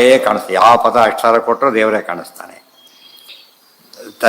ಇದೆಲ್ಲ ಯಾಕೆ ನೀವೇ ಬರೀತೀರಿ ಸನ್ ಅಂತ ಹೇಳ್ಕೊಂಡಿದ್ದಾರೆ ಹಿಂದೆ ಅದಕ್ಕೆ ನಾನೇ ಬರೀತೇನೆ ನಾನು ಸಣ್ಣ ಆದ್ದರಿಂದ ನಾನೇ ಬರೀತೇನೆ ಇನ್ನು ಸಣ್ಣ ಅವ್ರ ಮಗ ನಾನು ಅದು ಬೇರೆ ಇಂಗ್ಲೀಷ್ ಸಣ್ಣ ಹೌದು ಕನ್ನಡ ಸಂಸ್ಕೃತ ಸಣ್ಣ ಹೌದು ಅವ್ರ ಮಗ ಸನ್ ಆ್ಯಕ್ಚುಲಿ ಸಂಸ್ಕೃತಕ್ಕೆ ಇಂಗ್ಲೀಷ್ಗೆ ಹಾಗೆ ಹೋಗಿದೆ ಅಷ್ಟೇ ಸಂಸ್ಕೃತ ಇಂಗ್ಲೀಷಲ್ಲಿ ಸಣ್ಣ ಅಂದರೆ ಸನ್ನೆ ಸಣ್ಣ ಅಂದರೆ ಸೂರ್ಯನಾಗ್ತಾ ಇಲ್ಲಿ ಸಣ್ಣ ಅಂದರೆ ನಾನು ಅವ್ರ ಮಗ ಅದಕ್ಕೆ ಬರೀತೇನೆ ಹಾಂ ಹಾಂ ಶುರು ಮಾಡೋದೇ ಅದರಿಂದ ಮತ್ತೆ ಅಲ್ಲೇ ಕೇಳಿಬಿಟ್ರೆ ಬಜ್ಜಿ ಕೂತ ಬಜ್ಜಿಗೆ ಹಾಕಲಿಲ್ಲ ಬಿಟ್ರೆ ಇನ್ನು ಮಜ್ಜಿಗೆ ಬರುತ್ತೆ ಅಲ್ಲಿದೆ ಇಲ್ಲಿ ಬರುತ್ತೆ ಅದು ಬಂದೇ ಬರುತ್ತೆ ಅಷ್ಟೆ, ಎಲ್ಲೆಲ್ಲ ಹಾಕೋದಿಲ್ಲ. ಅದಕ್ಕೆ ನಮ್ಮ ಕೃಷ್ಣಾರ್ಪಣಕ್ಕಿಂತ ಮುಂಚೆ ಏನು ಮಾಡಬೇಕು, ಎಲ್ಲ ಬಡಿಸಿರ್ಬೇಕು. ನಾವು ಬಡಿಸೋದಕ್ಕೆ ಸರಿಯಲ್ಲ, ಅಲ್ಲಿ ಏನು ಬಡಿಸಿರ್ತಾರೆ ಅದಷ್ಟಕ್ಕೂ ಪರಿಶೇಚನೆ ಮಾಡ್ತಾನೆ ಅದು. ಆಮೇಲೆ ಹಾಕಿದ್ರೆ ತೊಗೋಬಾರ್ದು ಅಂತ, ಯಾಕೆಂದ್ರೆ ಪರಿಶೇಚನೆ ಪ್ರಾಣಾವತಿ ಸೇರಿಲ್ಲ ಅದು, ಆದ್ದರಿಂದ ಅದು ದೂರ ಇಟ್ಬಿಡ್ಬೇಕು. ಅದಕ್ಕೆಲ್ಲ ಬಡಿಸಿ ಎಲ್ಲ ಸ್ವಲ್ಪ ಹಾಕಿದ್ರು, ಸ್ವಲ್ಪ ಪೂರ್ತಿ ಎಲ್ಲ ಹಾಕಬೇಕಾಗಿಲ್ಲ, ಸ್ವಲ್ಪ ಹಾಕಿದ್ರೆ ಆಯ್ತು. ಮತ್ತೆ ಅಲ್ಲಿಲ್ಲದ್ದು ಯಾವುದೂ ಥರ ಆಗಿಲ್ಲ. ಆಮೇಲೆ ಈಗ ಪ್ರಾಣಾವತಿ ಎಲ್ಲ ದೊಡ್ಡದು ಹಾಕಿಬಿಟ್ರೆ ಅಲ್ಲಿಗೆ ಊಟ ಇರೋದಿಲ್ಲ ಏನ, ಎಲ್ಲ ಕಡೆ ನಿತ್ಯದಲ್ಲೇ ಹಾಗೆ ಮಾಡೋದು, ಅದೇ ಸರಿಯಾದ ಅದೇ ಬಡಿಸೋದು ಕ್ರಮ. ಎಲ್ಲೆಲ್ಲಿ ಬಡಿಸೋಕೆ ಹಾಗೆ ಬಡಿಸ್ಬೇಕು. ಆಮೇಲೆ ಒಟ್ಟಿಗೆ ಕೃಷ್ಣಾರ್ಪಣ ಅನ್ಬೇಕು. ತಿನ್ನೋದೆಲ್ಲ ಕೃಷ್ಣಾರ್ಪಣ ಹೇಗೋ ಆಲ್ ಅಕೌಂಟ್ ಮಾಡ್ಬೇಕಾದ್ರೆ ಫ್ರಮ್ ಆಲ್ ಸೋರ್ಸಸ್ ಅಕೌಂಟ್ ಮಾಡ್ತಾರಲ್ಲ ಹಾಗೆ. ಬರೀ ಸ್ಯಾಲ್ರಿ ಇದ್ದಾರೆ ಅದನ್ನು ತೋರಿಸಿದ್ರೆ ಸಾಕು. ಯಾವುದೋ ಕಾರಣದ ಸ್ಯಾಲ್ರಿ ಇದ್ದಾರೆ ಎಕ್ಸ್ಟ್ರಾ ರಿಮಿನೇಷನ್ ಬಂದಿರುತ್ತೆ ಯಾವುದೋ ಕಾರಣಕ್ಕೆ, ಅದನ್ನು ಸೇರಿಸ್ಬೇಕು. ಅರ್ಥಿತ ಪರವಿದ್ಯಾ ಸ್ಕಾಲರ್ಶಿಪ್ ಇಲ್ಲ, ಯಾಕೆಂದರೆ ಅದೇನು ಅರ್ನಿಂಗ್ ಅಲ್ಲ, ಅದು ಇನ್ಕಮ್ ಅಲ್ಲ ಅದು. ಆದ್ದರಿಂದ ಏನಂತ ಕರೆಯೋದು ಅದಕ್ಕೆ 10,000 ರೂಪಾಯಿ ಬಂದರೂ ಟ್ಯಾಕ್ಸಬಲ್ ಇದು, ಅದು 50,000 ಬಂದರೂ ನಾನ್ ಟ್ಯಾಕ್ಸಬಲ್, ಯಾಕಂದರೆ ಅದು ಇದಲ್ಲ, ಇನ್ಕಮ್ ಅಲ್ಲ ಅದು. ಅಹಮೇವ ಪ್ರಾದುರ್ಭೂತೋ ಹರಿರ್ವ್ಯಾಸೋ ವಿರಿಂಚಿ ಭವಪೂರ್ವಕೈಹಿ ಇಷ್ಟೇಳಿ ಶುರು ಮಾಡ್ತಾರೆ. ದೊಡ್ಡ ಗ್ರಂಥ, 2 ಶ್ಲೋಕ ಮಂಗಳಾಚರಣೆ, ಇಡೀ ಭಾಷ್ಯ 1 ಶ್ಲೋಕ ಮಂಗಳಾಚರಣೆ. ವಿಷಯ ಇರಬೇಕಷ್ಟೇ. ಕೆಲವು ಒಂದು ಬರೀ 10 ಪುಟಕ್ಕೆ 20 ಶ್ಲೋಕ ಬರೆದಿರ್ತಾರೆ. ಇತ್ತೀಚಿನ ಸ್ಟೈಲ್ ಅವೆಲ್ಲ ನಮ್ಮ ಬರಲಿಕ್ಕೆ ಬರುತ್ತೆ ತೋರಿಸೋದಕ್ಕೋಸ್ಕರ, ಅದೇ ಇರಲೆವೆಂಟ್ ಅದು ಒಂದಲ್ಲ. ತರಕಾರಿ ಅವ್ರಿಗೆ ಎಲ್ಲ ತೋರಿಸ್ಬೇಕಾಗಿಲ್ಲ, ಅಷ್ಟಿಲ್ಲ, ಅವ್ರಿಗೆ ತಗೊಂಡು ಚೇಚಿಯಲ್ಲಿ ತೊಗೊಂಡ್ರೆ ಸಾಕಷ್ಟು. ವಿಶೇಷತೋಮೇ ಪರಮಾಖ್ಯ ವಿದ್ಯಾ ವ್ಯಾಖ್ಯಾಂ ಕರೋಮಿ ಅನ್ವಹಮೆ ಅಲ್ಲಿ ಅನುಸರಿಸಿದ್ದಾರೆ. ಅನುವ್ಯಾಖ್ಯಾಂ ಕರೋಮಿ ಅಂತ ಆಯ್ತಾಗ, ಅನು ಮುಂದಿದೆ, ವ್ಯಾಖ್ಯಾ ಇಲ್ಲಿದೆ, ಎರಡು ಸೇರಿಸಿ ಏನಾಗುತ್ತಾಗ ಅನುವ್ಯಾಖ್ಯಾಂ ಕರೋಮಿ. ಅದಕ್ಕೆ ಅನುವ್ಯಾಖ್ಯಾನ ಅಂತ ಹೆಸರು ಆಯ್ತದೆ. ಹೆಸರು ಕೂಡ ಇಲ್ಲೇ ಇಟ್ಟಿದ್ದಾರೆ ಆಚಾರ್ಯರು. ಇಡಬೇಕಾದ್ರೆ ಈ ರೀತಿ ಕ್ಲಾಸಿಕದಲ್ಲಿ ಬರಿಬಾರದು, ಶಾಸ್ತ್ರದಲ್ಲಿ ಬರಿಬೇಕು. ವೇದಗಳಲ್ಲಿ ಹಾಗೆ ಎಲ್ಲೋ ಪುಷ್ಪ ಇರೋದು, ಎಲ್ಲೋ ಇರೋದು ಸೇರಿಸ್ಕೋಬೇಕಂತ. ಅಲ್ಲೂ ಇರ್ಬೋದು, ಬೇರೆ ಕಡೆ ಇಲ್ಲ. ಹಾಗೇನು ಆಚಾರ್ಯ ಹೇಳಬೇಕು. ಎಷ್ಟೋ ಕಡೆ ಹಾಗೆ ಮಾಡ್ತಾರೋ, 2 ಪದ ಒಂದು ದೂರ ಎಲ್ಲ ಇರುತ್ತೆ ಸೇರಿಸ್ಕೊಂಡ್ಬಿಡ್ತಾರೆ. ಪ್ರಹಾನ್ಮಶ್ಚ ಮಹತೋ ಮಹಾನಿ ವೇದವಾಕ್ಯ. ಪ್ರಾ ಎಂಬುದು ಮುಂದಿದೆ, ಅಲ್ಲಿ ಸೇರಿಸ್ಕೋಬೇಕು, ಮೊದಲೇ ಬಂದುಬಿಟ್ಟಿದೆ. ಆ ವೇದದ ಆಚಾರ್ಯ ಮಾತುಗಳಲ್ಲಿ ಹಾಗೆ ವೇದ ತುಲ್ಯವಾದ್ದರಿಂದ ಅದು ಫಾಲೋ ಉಳಿದವ್ರು ಮಾಡೋಂಗಿಲ್ಲ, ಆ ಕ್ಯಾಲಿಬರ್ ಇದ್ದವ್ರು ಮಾತ್ರ ಮಾಡಬೇಕು. ವಿಶೇಷತೋಮೇ ಪರಮಾಖ್ಯ ವಿದ್ಯಾ ವ್ಯಾಖ್ಯಾಂ ಕರೋಮ್ಯನ್ಮಪಿ ಚ ಅಹಮೇವ. ಎಲ್ಲವೂ ವಿದ್ಯೆಗಳೇ. ಇದಕ್ಕೇನು ಮಹತ್ವ ಅಂದರೆ ಪರಮ ವಿದ್ಯೆ ಇದು, ಪರಮಾಖ್ಯ ವಿದ್ಯೆ. ಎಲ್ಲವೂ ಪುಸ್ತಕನೇ. ಅದು ಟೆಕ್ಸ್ಟ್ ಬುಕ್ ಆದಾಗ ಅದು ಕನೆಕ್ಷನ್ ಬೇರೆಯೇ. ಟೆಕ್ಸ್ಟ್ ಬುಕ್ ಅಂತಷ್ಟೇ ಮಹತ್ವ, ಇದು ಬೇರೆ ಕಡೆ ಇಟ್ಕೊಂಡ್ಬಿಡ್ತಾರೆ, ಆ ಕಡೆ ಸೇರಿಸೋದೇ ಇಲ್ಲ. ಅಲ್ಲೇ ಬರೆದಿದ್ದೇವೆ, ಅದಕ್ಕೆ ಜಾಸ್ತಿ ಬರಿತೀವಿ. ಅಂದರೆ ವಿಶೇಷತ ಬರಿತೇವೆ ಅಂದರೆ ಗರುಡರುದ್ರ ಶೇಷರುದ್ರರಿಗೂ ಅರ್ಥ ಆಗಿರೋದು ಜಾಸ್ತಿ ಇಲ್ಲಿ ಬರಿತಾ ಇದ್ದೇವೆ ಅಂತ ಅರ್ಥ. ಅವ್ರಿಗೆ ಬರೀಲಿಕ್ಕೆ ಕೊಟ್ಟರೆ ಇಷ್ಟೆಲ್ಲ ಬರೀಲಿಕ್ಕೆ ಬರೋದಿಲ್ಲ, ಅವ್ರಿಗೆ ಇಷ್ಟು ಅರ್ಥ ಆಗೋದಿಲ್ಲ. ಆದ್ದರಿಂದ ಅವರಿಗಿಂತ ಗರುಡ ಬರೆದ್ರೆ ಹೇಗೋ, ಶೇಷ ಬರೆದ್ರೆ ಹೇಗೋ, ಅದಕ್ಕಿಂತ ಜಾಸ್ತಿ ಪೂರ್ಣವಾಗಿ ಬರಿತೇವೆ ನಾವು ಅಂತ ತಾತ್ಪರ್ಯ. ಅನ್ವಪಿ ಚ ಅಹಮೇವ, ನಾವೇ ಬರೀತಾ ಇದ್ದೇವೆ ಅಂಥೇಳಿ. ಅದಕ್ಕೆ ಇನ್ನೊಂದು ಅರ್ಥ ಇದೆ. ಅಹಂ ಶಬ್ದಕ್ಕೆ ದೇವರು ಅಂತಲೇ ಅರ್ಥ ಇದೆ. ದೇವರೇ ಬರೆಸ್ತಾನೆಲ್ಲ ಕೂಡ ಅಂತ ಅದೊಂದು ಅನುಸಂಧಾನ. ಅದಕ್ಕೆ ಅರ್ಥ ಗೊತ್ತಿದ್ದರೆ ಎಲ್ಲಿ ಬೇಕಾದ್ರೆ ಸೇರಿಸ್ಕೋಬೋದು. ಪ್ರಾದುರ್ಭೂತೋ ಹರಿರ್ವ್ಯಾಸೋ ವಿರಿಂಚ ಭವಪೂರ್ವಕೈಹಿ. ಅರ್ಥ ಇದಿಷ್ಟು ಮಂಗಳಾಚರಣೆ ಆಯ್ತು. ಈಗ 2 ಶ್ಲೋಕದಲ್ಲಿ ಮಂಗಳಾಚರಣೆ ಮಾಡಿ ಪರಮಾತ್ಮ ಇಲ್ಲಿ ಜಗದ್ಗುರುಣ ಗುರು ಅಂತ ಇಲ್ಲಿ ಕರೆದರು. ಯಾಕೆ ಅಲ್ಲಿ ಏನು ಬೇಕಲ್ಲಿ ಶಾಸ್ತ್ರ ಪ್ರಭಾವ ಅಂತ ಹಾಕಿದರು. ಅಲ್ಲಿ ಅಶೋದ್ಭವಾದಿದ ಅಂತ ಕರೆದರು. ಅಶೋದ್ಭವಾದಿದ ಅಂದ್ರೇನೋ ಇಡೀ ಜಗತ್ತನ್ನು ಸೃಷ್ಟಿ ಮಾಡುವವನು, ಸೃಷ್ಟಿ ಸ್ಥಿತಿಯಲ್ಲ ಎಲ್ಲನೂ ಮಾಡ್ತಕ್ಕಂಥವು. ಇಲ್ಲಿ ಶಾಸ್ತ್ರ ಪ್ರಭಾವ, ಶಾಸ್ತ್ರ ಬರೆದ ರೂಪ. ಯಾಕೆ ಗುರುತ್ವಕ್ಕೆ ಏನು ಬೇಕು? ಕೋಟಿ ಡೊನೇಷನ್ ಕೊಟ್ಟಿದ್ದಾನೆ ಅವನು, ಗುರು ಅಂತ ಕರೆಯಕ್ಕೆ ಬರೋದಿಲ್ಲ, ಡೋನರ್ ಅಷ್ಟೇ ಅವನು. ಒಂದು ಅಕ್ಷರ ಹೇಳ್ಕೊಟ್ರೆ ಏನಾಗ್ತಾನಂತ ಗುರು ಆಗ್ತಾನೆ. ಅರ್ಥ ಆಯ್ತಾ? ಗುರುತ್ವ ಪೋಸ್ಟ್ ಬೇರೆ, ಈ ಪೋಸ್ಟೇ ಬೇರೆ. ಆದ್ದರಿಂದ ಅದಕ್ಕೆ ಇಲ್ಲಿ ಶಾಸ್ತ್ರ ಪ್ರಭಾವ, ಅಲ್ಲಿ ಸರ್ವಪ್ರಭಾವ, ಇಲ್ಲಿ ಶಾಸ್ತ್ರ ಪ್ರಭಾವ. ಗುರುಗಳಿಗೆ ಅದಿರಬೇಕು ತೋರಿಸೋದಕ್ಕೋಸ್ಕರವಾಗಿ ಹೇಳಿದ್ದಾನೆ. ಅಲ್ಲ, ಅದನ್ನೇ ಸ್ವತಃ ಶಾಸ್ತ್ರ ಪ್ರಭಾವ, ಶಾಸ್ತ್ರೋಕ್ತವಾದ ಗುರು ಇವರು, ಅಪಾಯಿಂಟೆಡ್ ಗುರು. ಮನೆ ಪಾಠ ಮಾಡೋರಲ್ಲ, ಯಾವುದಾದ್ರು ಅಫಿಷಿಯಲಾಗಿ ಪಾಠ ಮಾಡೋರು. ಶಾಸ್ತ್ರ ಪ್ರಭಾವ. ಮತ್ತು ಶಾಸ್ತ್ರವನ್ನು ಬರೆದ ಗುರುಗಳು. ಇವತ್ತು ಟೀಚರ್ಸ್ ಎಲ್ಲ ಪುಸ್ತಕ ಬರೆದವರಾಗಿರ್ಬೇಕಾಗಿಲ್ಲ, ಟೆಕ್ಸ್ಟ್ ಬುಕ್ ಪಾಠ ಮಾಡಿದ್ರೆ ಸಾಕಷ್ಟೇ. ಆಗ ಪಾಠ ಮಾಡಿದ್ದು ತಾನೇ, ಗ್ರಂಥ ಬರೆದಿದ್ದು ತಾನೇ, ವೇದಗಳನ್ನು ಹೊರಗೆ ಹಾಕಿದ್ದು ತಾನೇ. ಅದು ಶಾಸ್ತ್ರ ಪ್ರಭಾವ. ಅದೊಂದಕ್ಕೆ ಬೇಕಾಷ್ಟು ಅರ್ಥ ಬರೋದು. ಪ್ರತಿಯೊಂದು ಪದನ ಆಚಾರ ಕಡಿಮೆ ಬಿಡಕ್ಕೆ ಹೋಗಲೇಬಾರ್ದು. ಹಾಂ, ಸರ್ವಶಾಸ್ತ್ರ ಪ್ರಭಾವ ಶಾಸ್ತ್ರಯೋನಿತ್ವಾತ್. ಈ ಶಾಸ್ತ್ರ ಪ್ರಭಾವ ಅಲ್ಲಿಗೂ ಹಾಕೋಬೇಕು, ಮತ್ತೆ ಅಲ್ಲಿ ಸೇರಿಸೋ ಶಾಸ್ತ್ರಯೋನಿತ್ವಾತ್ ಬರುತ್ತೆ ಮೊದಲದಕ್ಕೆ. ಆದರೆ ಇಲ್ಲಿಯೂ ಸೇರಿಸ್ಕೋಬೇಕು. ವೇದವ್ಯಾಸ ಪರ ಮಾಡಿದ್ದೆಲ್ಲ ನಾರಾಯಣ ಪರವೂ ಮಾಡಬೇಕು, ನಾರಾಯಣ ಪಾಠ ಮಾಡಿದ್ದೆಲ್ಲ ವೇದವ್ಯಾಸ ಪರವೂ ಮಾಡಬೇಕು. ಅಂದರೆ ಅದನ್ನು ಬರೆದವ್ರು ಬೇರೆ ಇನ್ನು ಬರೋರು ಅಂತ ಬೇರೆ ಆಗಬಾರ್ದು. ಅದಕ್ಕೆ ಅರ್ಧ ಬರೆದ ನಾವೇ ಬರಿತಾ ಇದ್ದೇವೆ ಅಂತ ಒಂದು ಅರ್ಥ. ಅಥವಾ ನಾನೇ ಬರಿತೇನೆ ಅಂದರೆ ಉಳಿದವ್ರಿಗೆ ಆಗೋದಿಲ್ಲ, ನಾನೇ ಬರ್ತೀನಿ ಆಯ್ತಾ ಅಂತಾರಲ್ಲ ಹಾಗೆ. ಯಾರು ನೀವೇ ಬರ್ರಿ, ಇಲ್ಲ ನೀವೇ ಬನ್ನಿ ಅಂತ ಕರೀತಾರೆ. ಅಡಿಗೆ ಒಪ್ಕೊಬಿಡ್ತಾರೆ, ಯಾರೋ ಕಳಿಸ್ಬಿಡ್ತಾರೆ. ಹೋಗಿ ಪುರೋಹಿತರು ಒಪ್ಕೊಂಡಿರ್ತಾರೆ, ಯಾರು ಅವಾಗ ಇರಬೇಕು. ಲಾಸ್ಟ್ ಏನು ಮಾಡೋಂಗಿಲ್ಲ, ಇನ್ನೊಬ್ಬರಿಗೆ ಯಾರು ಬರೋದೇ ಇಲ್ಲ. ಆ ಥರ ನಾನೇ ಮಾಡ್ತೀನಿ ಅಂತ ಹೇಳಿದ್ರಿಂದ ಉಳಿದವರಿಗೆ ಅಸಾಮರ್ಥ್ಯ ಇದೆ, ಗೊತ್ತಾಯ್ತು. ಅಷ್ಟು ನಾನೇ ಬರಿತೇನೆ ಬೇರೆ ಅಂತ ತಿಳ್ಕೊಳಕ್ಕೆ ಹೋಗಬೇಡಿ. ಇವತ್ತು ಸುಧಾ ಅನ್ನೋದು ಆ್ಯಕ್ಚುಲಿ ವ್ಯಾಖ್ಯಾನಕ್ಕೆ ವ್ಯಾಖ್ಯಾನ ಇದ್ದಾಗ, ಇದು ಆಚಾರ್ಯ ಬರೋದು ವ್ಯಾಖ್ಯಾನ, ಅದಕ್ಕೆ ಟಿಪ್ಪಣಿ ಇದ್ದ ಆ ಲೆಕ್ಕ ಟಿಪ್ಪಣಿ ಇದ್ದಾಗ ಲೆಕ್ಕ. ಅದು ಆಚಾರ್ಯ ಏನು ಮಾಡಿದರು ಅಂದರೆ ಭಾಷ್ಯ ಬರೆದರು, ಅದಕ್ಕೆ ವ್ಯಾಖ್ಯಾನ ಅನುವ್ಯಾಖ್ಯಾನ ಬರೆದು, ಸಂಗ್ರಹಕ್ಕೋಸ್ಕರ ಅಡುಭಾಷ್ಯ ಬರೆದರು, ಅದನ್ನು ಬರೆದರು. ಇದಕ್ಕೆ ಟಿಪ್ಪಣಿನೂ ಆಯಿತು, ಟೀಕಾನೂ ಆಯಿತು. ಭಾಷ್ಯ, ಟೀಕಾ, ಟಿಪ್ಪಣಿ ಎಲ್ಲ ಬರೆದಾಗ ಅವ್ರಿಗೆ ಲೆಕ್ಕ. ಅನುಕೂಲ ಮುಂದವರಿಗೆಲ್ಲ ಮಾರ್ಗದರ್ಶನ, ಟೀಕಾ ಹೇಗೆ ಬರೀಬೇಕು, ಟಿಪ್ಪಣಿ ಹೇಗೆ ಬರೀಬೇಕು ಅದನ್ನೆಲ್ಲ ತೋರಿಸ್ಕೊಟ್ಟಿದ್ದರಿಂದ ಸರಿಗೋಯ್ತು. ಈಗ ಬಿದ್ದಿದೆ ಸಂಗ್ರಹ, ಅದಕ್ಕೆ ನ್ಯಾಯಾಮೃತ ಸಂಗ್ರಹ ಅಂತ ಕರೀತಾರೆ, ಅಡುಭಾಷ್ಯ ಸಂಗ್ರಹ. ಎಲ್ಲ ರೀತಿಯಲ್ಲಿ ಬರೆಯೋದು ವಿಶೇಷತೆ. ಆದ್ದರಿಂದ ಆ ರೀತಿ ತೋರಿಸಿದ್ರು. ಇದೆಲ್ಲ ಇನ್ನು ಇನ್ಸ್ಟೆಂಟ್ ಬರೀ ಯೋಚನೆ ಮಾಡ್ಕೊಂಡು ಬರೆದಿದ್ದಲ್ಲ ಇದು. ಬರೀ ಅಂದರೂ ಆಯಿತು ಟೇಕ್ ಡೌನ್ ಅಂತ ಶುರು ಮಾಡಿದ್ದಾರೆ. 4 ಜನ ಕೂಡಿಸ್ಕೊಂಡು ಹೇಳಕ್ಕೆ ಶುರು ಮಾಡಿಬಿಟ್ಟು ಒಟ್ಟಿಗೆ 1919 ಶ್ಲೋಕ ಇದೆ. 1919 ಶ್ಲೋಕ ಇರೋದು. ಅಷ್ಟು ಸೈಮಿಲ್ಟೇನಿಯಸ್ ಆಗಿ ಹೇಳ್ತಾ ಹೋಗ್ತಾರೆ, ಸೈಮಿಲ್ಟೇನಿಯಸ್ ಆಗಿ. ಅವರು ಮತ್ತೆ ಇವ್ರಿಗೆ ಎಬ್ಬರು ಕೇಳಿದ್ರೆ ಕನ್ಫ್ಯೂಷನ್ ಆಗಬಾರ್ದು. ಅದೇ ಚಾನಲ್ ಮಾತ್ರ ಅವರಿಗೆ, ಉಳಿದು ಕೇಳಿಸೋದಿಲ್ಲ. ಇದೊಂದೇ ಕೇಳಿಸು, ಬೇರೆ ಕೇಳಿಸ್ಬಾರ್ದು. ಇಲ್ಲಿ ಇದು ಆದಷ್ಟು ಮಿಕ್ಸ್ ಮಾಡಿ ಬರ್ಕೊಂಡ್ಬಿಟ್ರೆ ಗೊತ್ತಾಯ್ತು. ಇದೆಲ್ಲ ಟಿ ವಿಯಲ್ಲಿ ಅರ್ಥ ಆಗುತ್ತೆ, ಚಾನಲ್ಸ್ ಬೇರೆ ಆಗೋದು. 4 ಚಾನಲ್ ಒಟ್ಟಿಗೆ ಅವ್ರು ಯಾರಿಗೆ ಮತ್ತೆ ಕಂಟಿನ್ಯೂಸ್ ಹೋಗ್ತಾ ಇದೆ. ಬೇರೆ ಹೇಳ್ತೀನಿ ತಡೆಯಿರಿ ಅಂತ ಕುಡ್ಸಾಗಿಲ್ಲ, ಅದು ಹಾಗೇ ಕೇಳ್ತಿರ್ಬೇಕು. ಅದು ಗ್ರಂಥ ಬರೆದಿದ್ದು ದೊಡ್ಡ ಪವಾಡ. ಆ ರೀತಿ ಗ್ರಂಥ ಬರೆದ ಇತಿಹಾಸ ಮತ್ತೊಂದು ಸಿಗೋದೇ ಇಲ್ಲ. ವೇದವ್ಯಾಸನ ಬಿಟ್ಟು ಎಲ್ಲದಕ್ಕೂ ಬಿಟ್ಬಿಡ್ಬೇಕು ಅವ್ರನ್ನ. ಯಾರು ಕೂಡ ಈ ರೀತಿ ಈ ಸ್ಟೈಲಲ್ಲಿ ಗ್ರಂಥ ಬರೆದವರಿಲ್ಲ. ಮತ್ತು ಗ್ರಂಥ ಬರೆಯೋದ್ರೆ ಮೊದಲಿಂದ ಏನೂ ಅರ್ಥ ಆಗಬಾರ್ದು, ಆ ಬರೆಯೋದೇ ಜಾಸ್ತಿ. ಆಚಾರ್ಯ ಅರ್ಥ ಆಗಿರಬೇಕು, ಎಷ್ಟು ಇನ್ನೂ ಅರ್ಥ ಮುಗಿದಿರಬಾರ್ದು. ಬಾಲಸಂಗಮಪಿ ಬೋಧ ಯದೃಶಂ ದುರ್ನಿರೂಪ ವಚನಂಚ ಪಂಡಿತೆ, ಇಷ್ಟೋಟ್ ಮೇಂಟೈನ್ ಮಾಡ್ತಾರೆ. ಉಳಿದವ್ರು ಹಾಗಲ್ಲ, ಅರ್ಥ ಆಗಲೇಬಾರದು ಯಾರಿಗೂ ಕೂಡ. ಇಲ್ಲಿ ಬರೆದು ಏನೇ ಜಾಳ ಇದೇ ಬಿಡೋದು, ಬಿಸಾಕಿ ಕಡೆ ಏನಿರೋದಿಲ್ಲ ಅಂತ ಹೇಳೋದು ಅಷ್ಟೇ. ಇದು ಬ್ಯಾಲೆನ್ಸ್ ಮಾಡೋದು. ಇದನ್ನೆಲ್ಲ ನಾವು ಸ್ಟಡಿ ಮಾಡೋದಿಲ್ಲ, ಹಾಗೆ ಹೇಗೆ ಬರಿಬೇಕು ಅಂತ ಗೊತ್ತಾಗುತ್ತೆ. ಆಚಾರ್ಯ ಬರವಣಿಗೆ ನೋಡಿದ ಮೇಲೆ ಅವ್ರ ಸ್ಟೈಲ್ ಯಾವ ಬರೋದೇ ಯುನೀಕ್. ಅದು ಕೊನೆಯ ಪಕ್ಷ ಏನಿರಬೇಕು, ಚಿತ್ರ ಬರೋದು ಅವರತ್ತ ಕಾಣಿಸ್ಬೇಕಲ್ಲ, ಆ ರೀತಿ ಯಾರು ಬರೀಬೇಕು. ಅವರು ಬಿಟ್ಟೇ ಬಿಟ್ರು ಆ ಸ್ಟೈಲ್. ದೊಡ್ಡವರೆಲ್ಲ ಫಾಲೋ ಮಾಡಿದರು. ಅನಂತ ಇತ್ತೀಚಿನ ಸ್ಟೈಲ್ ಅಂತವ್ರು ಅದು ಡಿವಿಯೇಷನ್ನೇ ಬರೀ ಡಿವಿಯೇಷನ್ಗಳು. ಹಾಗಾಗಬಾರ್ದು. ಟು ಆ್ಯಕ್ಯುರಸಿ ಅಂದರೆ ಟು ದಿ ಕೋರ್ ಇರಬೇಕು. ಹಾಂ, ಅಪ್ತತ್ವ ಅಂದರೆ ಟೋಟಲ್ ರಿಲಿಯಬಲ್ ಅಂತ, ಹೈಲಿ ರಿಲಿಯಬಲ್. ರೋಗಿಗೆ ಡಾಕ್ಟರ್ ರಿಲಿಯಬಲ್, ಮನೆ ಕೆಲಸ ಇಂಜಿನಿಯರ್ ರಿಲಿಯಬಲ್, ಎಲ್ಲರೂ ಒಬ್ಬರು ರಿಲಿಯಬಲ್ ಅದೇ. ಅದು ಇವರೊಬ್ಬರು ಎಲ್ಲರಿಗೂ ಆಪ್ತಾರೆ ಆಚಾರ್ಯ. ಎಲ್ಲ ಫೀಲ್ಡಲ್ಲಿ ಪೂರ್ಣಪ್ರಜ್ಞರಾದ್ದರಿಂದ ಯಾವ್ಯಾವ ರಿಲಿಯಬಲ್. ಪುರೋಹಿತನ ದೊಡ್ಡ ದೊಡ್ಡ ಜ್ಞಾನಿಗಳನ್ನು ಕೆಳಗೆ ಜ್ಯೋತಿಷ ಪ್ರಜ್ಞೆ ಅಲ್ಲಿಗೆ ಹೋಗಿಬಿಡ್ತಾನೋ, ಇಲ್ಲಿ ಹೊರೋದಿಲ್ಲ. ಆದರೆ ಎಲ್ಲ ಗೊತ್ತಿದ್ದಾಗ ಅವ್ರ ಹತ್ರ ಹೋಗ್ತಾನೆ. ಅದಕ್ಕೆ ಜಗದ್ಗುರುಣ ಗುರುವಂಜಸೈವ, ಅಂಜಸ ಅಂಬೋದಕ್ಕೆ ಇನ್ನೊಂದು ಅರ್ಥ. ನಾವು ಸರಿಯಾಗಿ ಬರೀತೇವೆ ಅಂತ ಹೇಳೋ ಮೂಲಕ ಉಳಿದವರು ಸರಿಯಾಗಿ ಬರೋದಿಲ್ಲ ಅಂತ ಅರ್ಥ. ನಾವು ಸರಿಯಾಗಿ ಬರೀತೇವೆ, ಉಳಿದವರು ಸರಿಯಾಗಿ ಕಥಾಲಕ್ಷಣ ಮಂಜಸ.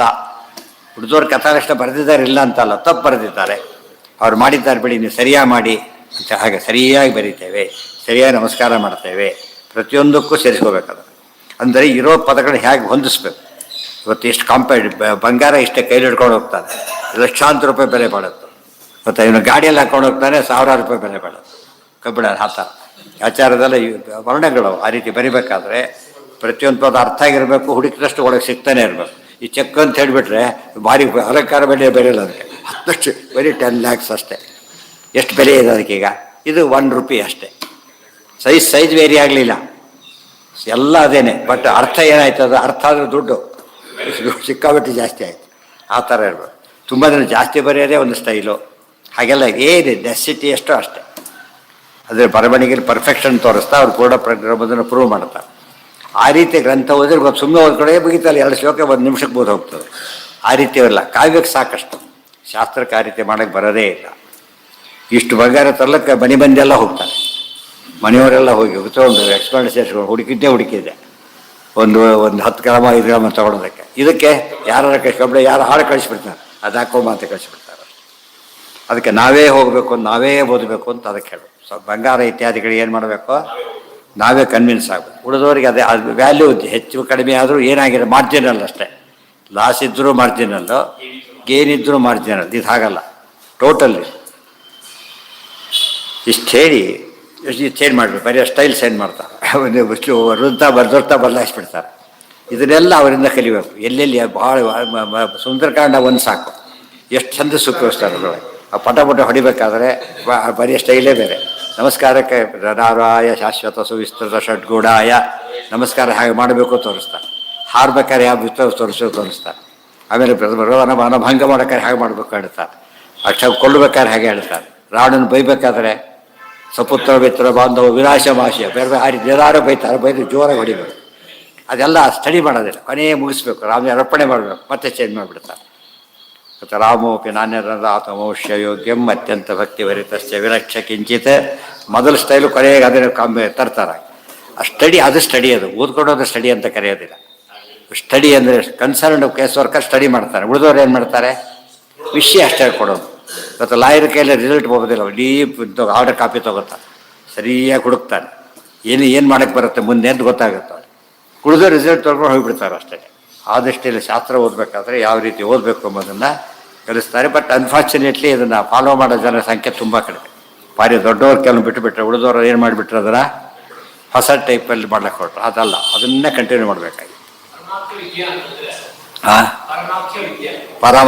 ಪರಮ ಎಂಬ ಹೆಸರಿನ ವಿದ್ಯೆಯನ್ನು ಬರೀತೇನೆ. ವಿದ್ಯಾ ಶಬ್ದಕ್ಕೆ ಇಲ್ಲಿ ಶಾಸ್ತ್ರ ಅಂತ ಅರ್ಥ.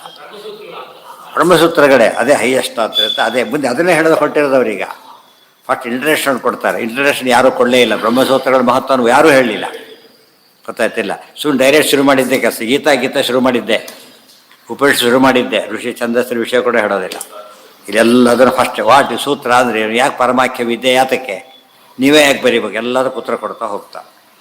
ಪ್ರಾದುರ್ಭೂತ ಹರಿರ್ವ್ಯಾಸ ವಿರಿಂಚಿ ಭವಪು ಅಲ್ಲಿಗಿರಲಿ. ನಾಳೆ ದಿವಸ ಅದ್ರ ಮುಂದಿನ ಪಾಠ ಎರಡು ಶ್ಲೋಕ ಈ ರೀತಿ ಮುಂದಿನ ದಿನ ಆ ರೀತಿ ಹೇಳಿದ್ರೆ ಪಜಿತಿ ಆಗ್ತದೆ. ಅದರಿಂದ ಫಾಸ್ಟಾಗಿ ಹೇಳ್ಕೊಂಡು ಹೋಗೋದು. ಆ ರೀತಿ ಎಷ್ಟಿರುತ್ತೆ ಅಂತ ತೋರಿಸೋದಕ್ಕೆ ಅದು ಶ್ರೀಕಾರಿ ಒಂದಕ್ಕೆ ಎಷ್ಟು ಬರೆದಾರು ಗೊತ್ತಾ, ವಿಜ್ಞಾಸಾಧಿಕರಣ ಒಂದೇ ತೋಟ ಸಪ್ರೇಟ್ ವಾಲ್ಯೂಮ್ ಅದು ಇಷ್ಟದಪ್ಪ. ಒಂದೇ ಸೂತ್ರಕ್ಕೆ ಅಷ್ಟೇ ಎಕ್ಸ್ಪೆನ್ಷನ್. ಬ್ರಹ್ಮಸು ಒಂದಕ್ಕೇನೆ ಅತೀಕ ಟಿಪ್ಪಣಿ ಎಲ್ಲ ಸೇರಿಬಿಟ್ರೆ ಅಷ್ಟಾಗ್ತದೆ. ಯಾವುದಕ್ಕೆ ಇಲ್ಲ ಜಾಸ್ತಿ ಆಗುತ್ತೆ, ಇನ್ನೂ ಜಾಸ್ತಿ ಆಗುತ್ತೆ. ಯಾಕಂದ್ರೆ ಮುಗಿಸ್ಬೇಕಲ್ಲ. ಹಾಂ ಬರೀ ತಪ್ಪೇನು ಬರ್ಕೊಂಡ್ಬಂದೆ. ನೆಕ್ಸ್ಟ್ ಈಗ ನ್ಯಾಯ. ಹಾಂ ಅಂದರೆ ಅವ್ರಿಗೇನು ಓದೋರಿಗೆ ಯಾವ ದಿವಸ ಶ್ರಮ ಆಗಬಾರ್ದು, ಆ ರೀತಿ ಬರೀಲ್ಲ. ಅಷ್ಟು ಮಾಡಿ ಇನ್ನೇನು ನುಂಗಿದ್ರೆ ಬಾಯಲ್ಲಿಟ್ಟರೆ ನುಂಗಿ ಬಿಡ್ಬೇಕು ಅಷ್ಟೇ. ಅಷ್ಟರ ಮಟ್ಟಿಗೆ ಅಗಿಲಕ್ಕೆ ಹೋಗ್ಬೇಕಿಲ್ಲ, ಅಷ್ಟಿಟ್ಟಿದ್ರು.